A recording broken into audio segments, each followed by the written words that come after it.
प्रणाम नमस्कार। हम गायक दीपक दिलदार और जितना भी भोजपुरी के श्रोता रूपी हमारे गार्जियन बने सबके दोनों हाथ जोड़ के प्रणाम करतनी। आप सबके प्यार स्नेह दुलार दीपक दिलदार पे सदा बहार बना रहेला। और अभी हम पिक्चर कर रहल बानी खैलाबाद में नाच ना आवे आंगन टेढ़ा। बहुत ही सुंदर कंसेप्ट बा और सुरभि माधव इंटरटेनमेंट के बैनर तले पिक्चर बन रहा बा, जेकर निर्देशक बानी सुनील माझी जी। बहुत ही अच्छा लागत है। हमारा छोटा भाई के राहुल इंटरटेनमेंट चैनल बा, आप सब सब्सक्राइब करब, ढेर सारा प्यार दुलार देहब। और हाँ, आप सबसे बता दी कि 2021 में एक से एक ज़बरदस्त गाना हमारे रिलीज होके वाला बा सब कंपनी से। तो आप सब सर कोई एक गाना सुना दीजिए।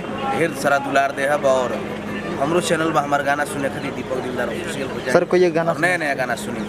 अभी एक गाना रिलीज भइल बा कि यही एज में भइलू इतना टोरेंड बॉयफ्रेंड कहीं रखले बारू का लागे लव कहीं करता सेंड बॉयफ्रेंड कहीं रखले बारू का।